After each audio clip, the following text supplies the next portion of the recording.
والقدر خيره وشره من الله تعالى والبعث بعد الموت যা কিছু হয় ভালো মন্দ সব তকদীরের পরিমাণ অন্তর। কথা বলেন ঠিক কিনা? সম্মানিত ভাইরা আমার, আমরা যখন সালাম দেই, ভাই কেমন আছেন বলো, ভালো আছি না? রাসূলের শিক্ষা সঙ্গে সঙ্গে বলবো আলহামদুলিল্লাহ। কথা বলেন ঠিক কিনা? এরপরে বিদায় নিয়ে কেউ যদি চলে যায়, ফি আমানিল্লাহ, দেখা হবে, হ্যাঁ বলবো না বলে ইনশাআল্লাহ। এই ছোট ছোট সুন্নত গুলোর উপর যদি আমি আমলে জিন্দেগি তৈরি করতে পারি, আমার মালিক নিশ্চয়ই আপনাকে আমাকে দিবেন উত্তম জান্নাত। জোরে কোন মারহাবা। এরপরে আমরা একটা জিনিস শুধু আমল করি, বলে নামাজ পড়লি জান্নাত না। 100 বছর হায়াত পাওয়ার পর যদি নামাজ পড়ে আল্লাহর জান্নাতে যাবে না। নামাজ যেমন ফরজ, রোজাও ফরজ, পর্দাও ফরজ, ঠিক কিনা? জোরে বল। এরপরে কোরআন তেলাওয়াত আমরা করব, জিকির আজগার গুলো করব, হারাম থেকে বেঁচে থাকবো, হালাল খাবো, আমাদের জবানটাকে হেফাজত করব অশ্লীল গালিগালাজ থেকে। অনেক মানুষ আছে রে ভাই, বেহুদা মানুষকে গালি দেয়, আর 40 দিন তার মুখটা অপবিত্র নাপাক হয়ে থাকে। সিল্লাহ কোন নাউজুবিল্লাহ। কেন করব? আজকে তো আমরা ওয়ামিলুস সালিহাত, আমলের জিন্দেগি তৈরি করব, এটার উপর কিন্তু আমার কথা।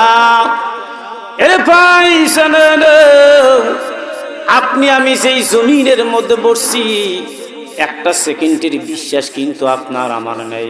কোন সময় যেন মালিকুল মউত এসে থাবা দিয়ে জীবনটারে কবজ করে নিয়ে যাইবে। সিল্লা কোন ঠিক কিনা? এ যে মিশে দুনিয়ার মায়াই পিছে পড়িয়া, কবর হাসর সব গেলাম ভুলিয়া, আজরাইল আসিয়া যেদিন মারবে থাবা, নিবে তোমার জীবন কাড়িয়া। আল্লাহু আকবার। জোরে খান। এই মুসলমান ইমানদার, এই জন্য কোন মুহূর্তে জীবনটা কেড়ে নিয়ে যাবে গ্যারান্টি কিন্তু আপনার আমার নাই। আছে নাকি? জোরে বলেন। নাই, গ্যারান্টি নাই। তবে একটা জিনিস চিন্তা করবো, আল্লাহ 24 ঘন্টার জন্য মৃত্যুকে স্মরণ করে, কবরকে স্মরণ করে আমি চলবো। 4 স্টলে চা খেতে খেতে কত মানুষ দুনিয়া থেকে চলে গেল। চিল্লা এখন ঠিক কিনা? এরে ভাই, অফিসের মধ্যে 5 জন কলিগ আছে, একজন চোখের পানি ফেলে আমার কাছে কান্দার দোয়া নেয়, বলে হুজুর দোয়া করিন। 5 জন কিন্তু আমরা এক টেবিলের মধ্যে বসা ছিলাম। হঠাৎ করে একজন বলে উঠলো, ভালো লাগে না। কিছুক্ষণের পরে দেখা গেল ওই লোকটা দুনিয়ার জমিনে বেঁচে নেই, চিরজীবনের তরে বিদায় নিয়ে চলে গেছে। দেখো রে ভাই, অফিস চলাকালীন অফিসের মধ্যে তার মৃত্যু, বাস চলতেছে, বাসের মধ্যে বাসের যাত্রীর মৃত্যু। জয়পুরহাট পার হয়ে এক মহিলা সিটের মধ্যে ঘুমান্ত অবস্থায়। এরপরে অনেকে সুপারভাইজার বলতেছে এই জায়গায় নামবে, ডাকতেছে চাচি ওঠেন, কথা বলে না। আরেকজন মহিলা গায়ে ধাক্কা দিয়ে ডাকতে ডাকতে একজন মহিলা বলে উনি তো দুনিয়ার থেকে চলে গেছে। ব্যাগের মধ্যে দেখি মেয়ের জন্য কিছু আপেল, আঙ্গুর, কমলা, এরপরে চানাচুর, বিস্কিট আর কি যেন নিয়েছে। ব্যাগের মধ্যে নিয়েছে, মেয়ের বাসায় যাবে। কত বড় একটা তারা আনন্দ। এরে মুমিন জানায়া নাই, ওই জমিন গন্তব্যস্থানে পৌঁছার আগে মালিকুল মউত এসে তার জীবন কবজ করে নিয়ে গেল। আমি ভাবতেছি মুমিন জানে না যে আসলে আমার মৃত্যু এখন হবে না, আমার বয়স তো অত্যন্ত কম, দাড়িগুলো তো পাকে নাই। বলেন তো এইরকম হবে নাকি? আছে গ্যারান্টি আছে? না না না, হে মুমিন জানায় না। মুসলমান ভাই, আপনি আমি আজরাইলকে ভুলে কিন্তু বহুদূর পর্যন্ত আমরা চলে গেলাম। বলে আজরাইলকে 24 ঘন্টার ভিতরে একবার স্মরণ করি নাই। আজরাইল বলে মগার আমি তোমারে ভুলি নাই, আমি তোমার পিছে পিছে পিছে পিছে 24 ঘন্টায় ঘুরতেছি। আরেকবার জোরে কোন আল্লাহু আকবার। আজরাইল তো তোমার পিছে ঘুরছে সর্বদা। কবর একটা এমন মাকাম, পড়বে ধরা পাপিতামাম। আল্লাহু আকবার জোরে খান। 24 ঘন্টাই তো আজরাইল আপনার আমার পিছনে ঘুরিচ্ছে। কোন মুহূর্তে থাবা দিয়ে জীবনটারে কবজ করে ওই চাক্কাবিহীন গাড়িটা আপনার দরজায় অটোমেটিক চলে যাবে। কথা বলেন ঠিক কিনা? সেদিন ছেলে কানবে, মেয়ে কানবে, প্রতিবেশীগুলো কানবে। আরে ভাই, বিয়ে করতে গেলাম কি আনন্দ, নতুন বউলি বাসায় ঢুকলাম, তখন ফুলের মালা ফুলের তোড়াগুলো দিয়ে সকলেই একটা গান বাদ্য বাজনা, এরপরে কি যে আনন্দ। আজকে তো মুসলমানের বিয়ে আর হিন্দুর বিয়ের মধ্যে কোনো পার্থক্য নাই। কথা বলেন ঠিক কিনা? গায়ে হলুদ আবার কোথায় আছে? কিসের গায়ের হলুদে? হিন্দুরা দেয়, ইহুদিরা দেয়, নাসারারা দেয়, অন্য ধর্মাবলম্বীরা দেয়। বিয়ে তো বিয়ে, বিয়ে হবে রাসূল সাল্লাল্লাহু আলাইহি সাল্লামের আদর্শ সুন্নত অনুযায়ী। কথা বলেন ঠিক কিনা? তাহলে মুখ্য উদ্দেশ্য আমার কথাটা যে আপনি হাসতে হাসতে ঢুকলেন যে দরজা, ওই দরজা বাজান আজও আছে, কিন্তু এই দরজা দিয়ে আপনাকে আমাকে বিদায় করবে এক শ্রেণীর মানুষ, চোখের পানি ফেলে কাঁদতে কাঁদতে একদিন। কথা বলেন ঠিক কিনা? হাসতে হাসতে বের হলাম, ঢুকলাম, আর এখন কাঁদতে কাঁদতে বিদায় চলে যাব। 3 টুকরা সাদা কাফনের কাপড়। আমল সে বানতি হয় জিন্দগি, জান্নাত ভি হয় জাহান্নাম ভি। আমল দ্বারা সব কিছু পরিচয় আপনার মুফতি, মুহাদ্দিস, হাফেজ, কারি, এরপরে আপনার ম্যাজিস্ট্রেট, বিসিএস করা, পিএইচডি, কোনো রকম ডিগ্রি তার কবরে চলবে না। কথা বলেন ঠিক কিনা? অনেক শ্রোতা জান্নাতে চলে যাবে, বক্তা জাহান্নামে। বলে হুজুর আপনি না ওয়াজ করলেন, আপনি জাহান্নামে। বলে আমরা ওয়াজ করছি ঠিক, আমল করি নাই। ক্ষুদ্র একজন কৃষক, একজন শ্রোতা, কৃষক মানুষ, মূর্খ নিরক্ষর, লেখাপড়া জানে না। একটা কথা, আমলের জিন্দগি তৈরি করার কারণে আল্লাহ তাকে বিশাল জান্নাতের মালিক বানায় দিয়েছে। জোরে কোন সুবহানাল্লাহ। আরেকবার জোরে কোন সুবহানাল্লাহ। তো সম্মানিত হাজিরিন, আজকে আপনার আমার দোয়া কবুল হয় না, ইবাদত কবুল হয় না, ঝুলন্ত অবস্থায় ইবাদত থাকে। কারণ কি? আল গীবতু আশাদ্দু মিনাজ জিনা। আমরা 24 ঘন্টায় যেখানে একটা বসার একটা আস্তানা, আড্ডাখানা, এরপরে 4 স্টল দোকানে, বিভিন্ন জায়গার মধ্যে যে শুধু মানুষের নিন্দার গীবতগুলো চর্চা করি। কথা বলেন ঠিক কিনা? গীবতের আড্ডা, পুরুষেরা 4 স্টলে আর মহিলারা বাসার সাইটে, আঙ্গিনাতে, অথবা হলা বলেন না কি বলেন, ওখানে 5 জন মহিলা বসে মানুষের নিন্দা গীবত শুরু করে। কথা বলেন ঠিক কিনা? তাহলে আল্লাহ রাসূল কি বললেন? গীবত আশাদ্দু মিনাজ জিনা। যেই ব্যক্তি একজন অনুপস্থিতিতে তার গীবত করলো, সেই জিনার সমতুল্য পাপ করলো। জোরে কোন নাউজুবিল্লাহ। আরেকবার জোরে কোন নাউজুবিল্লাহ। তাহলে আল্লাহ রাসূলের হাদিস, যদি লোকটার দোষ থাকে, সাক্ষাতে তার দোষটা তুলে ধরা হোক। আর তার দোষ নাই, সেই লোকটা অনুপস্থিত, তার বিভিন্ন রকমের সমালোচনাগুলো আমরা করি, এগুলোর থেকে আমরা দূরে থাকবো। কথা বলেন ঠিক কিনা? সম্মানিত হাজিরিন, প্রিয় দোস্ত, বুজুর্গ, আর একটাবার আমরা স্মরণ করব কবরকে। প্রতিদিন 100 বার তো আমরা কবরকে স্মরণ করি না, 100 বার মৃত্যুকে তো আমরা স্মরণ করি না। যদি করতাম তাহলে এই মাহফিলে এই যে সিটিভিটি কয়েকটা লোক যে এখানে ছিঁড়ে ছিটকে যে বসছেন, এরকম হতো না। নিশ্চয়ই প্রতিযোগিতা পিড়াপিড়ি করে পুরা প্যান্ডেলটা কানায় কানায় ভরপুর হয়ে যেত। কথা বলেন ঠিক কিনা?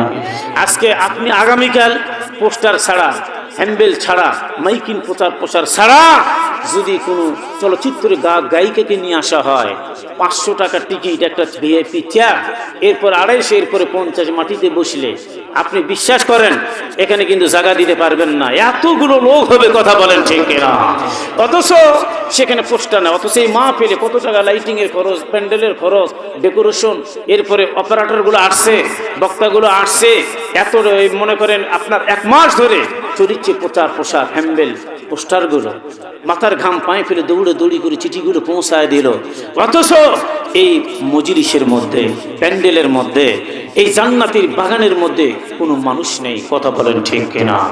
কয়েকটা মানুষ এখানে ভোটার লিস্টে কটা নাম আছে, বহিরাগত তো বহু দূরান্ত লোকগুলো আসছে। তুলনামূলকভাবে এখানে বলা যাবে আসলেই প্রকৃত মানুষ আমরা প্রকৃতভাবে এখানে বসি নাই। কথা বলেন ঠিক কিনা? তো আল্লাহ যারা আসে নাই, আমরা দোয়া করি, দোয়ার কৃপণতা আমাদের নাই। আমার সকল জন্য দোয়া দোয়া যে আল্লাহ তুমি সকলকে দিনের সঠিক সমঝ দান করে দাও। বলেন আল্লাহুম্মা আমিন।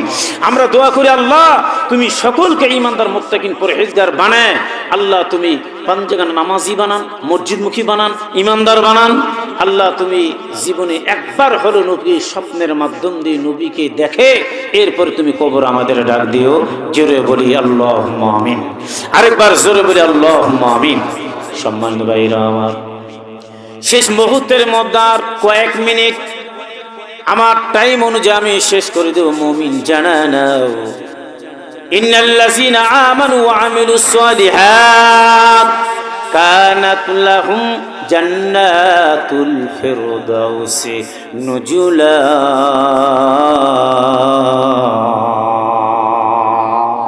जन्नतो दो ज़ख्म यारा क्या करो आरज़ू है मैंने मुझ में क्या करो हुरे गिल्मा ज़तन नेमत है तू सबसे बेहतर नेमते दीदार तू। अल्लाहु अकबर। আরেকবার জোরে কোন আল্লাহু আকবার। এ মুসলমান ইমানদার জানেন আপনি আমি যেই জমিনের মধ্যে বসছি আসলে তো আমরা নারাজ না বরঞ্চ খুশি। আল্লাহু আকবার জোরে কোন। আমরা কিন্তু প্রথমেই বললাম আমরা কারো মেহমান না, এই জমিনের মালিক আল্লাহ আর আল্লাহর মেহমান আজকে রাতের জন্য আমরা। আল্লাহু আকবার জোরে কোন। এরপরে পার্শ্বে কবরস্থান, কার মা নাই কার বাবা নাই, ওই কবরের মধ্যে চলে ইতিমের মতো আপনার আমার হাতের দিকে তাকায় আছে। বাপও কান্দে মাও কান্দে কবরেতে শুয়ে, আহারে দরদের বেটা আসিনি না দেখিতে। দেখতে গেলাম না, দোয়াও করলাম না, আজকে তারা মাইকের সাউন্ড যায়, তারা কত আনন্দ আত্মহারা। ডাক দিয়ে বলে আমার সন্তান বসে ওই মজলিসের মধ্যে বুক ভরা আশা নিয়ে তারা আসে, দোয়া করবে। যোগ্য সন্তান দোয়ার মতো যদি দোয়া করতে পারে একটাবার খেয়াল করে আমার দিক তাকান, অন্য দিক তাকাইবেন না। মনোমানসিকতা খুব ভালো করে এইদিকে খেয়াল করেন। এরে মুমিন দোয়ার মতো যদি দোয়া হয় আপনার আমার দোয়ার বদৌলতে আমার মালিক মা বাবার কবরখানা জান্নাতের বাগান বানিয়ে দিবে। আরেকবার জোরে কোন আল্লাহু আকবার।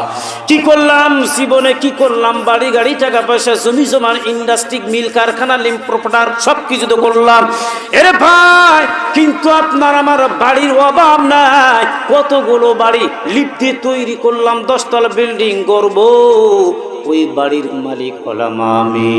অথচ আপনার আমার 3.5 জায়গা বরাদ্দ করে আমার মালিকের দরবারে দেওয়া লাগবে। সিল্লা কোন ঠিক কিনা? কখনো যেন আসিবে রে তোর, কখনো যেন আসিবে রে তোর দুনিয়া সারা ডাকরে। গোরস্থানের একটু মাটি বাইনা করে রাখ রে, গোরস্থানের একটু মাটি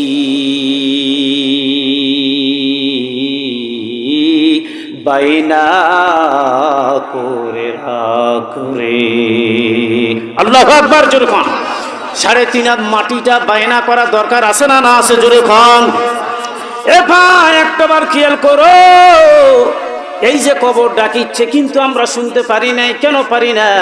নিশ্চয়ই কিন্তু কবর যে ডাকছে হাদিসের মধ্যে এটা প্রমাণ। আল্লাহু আকবার জোরে বল। আপনি আমি যদি সাড়া দেই আপনার আমার ডাকে সাড়া দিবে ওই কবর। আল্লাহু আকবার জোরে কর। ওই যে দেখো ডাকিতেছে তোমায় কবরের মাটি, সন্ধ্যার আগে যেদিন ডুবিবে বেলা, দম ফুরাইলে ভেঙ্গে যাবে তোমার রঙ্গেরি মেলা। ও তুমি কারে দিবা জোরে ধমক, কার মাথা ভাই ভাঙবা লাঠি, ওই যে দেখো ডাকিতেছে তোমায় কবরের মাটি। আল্লাহু আকবার।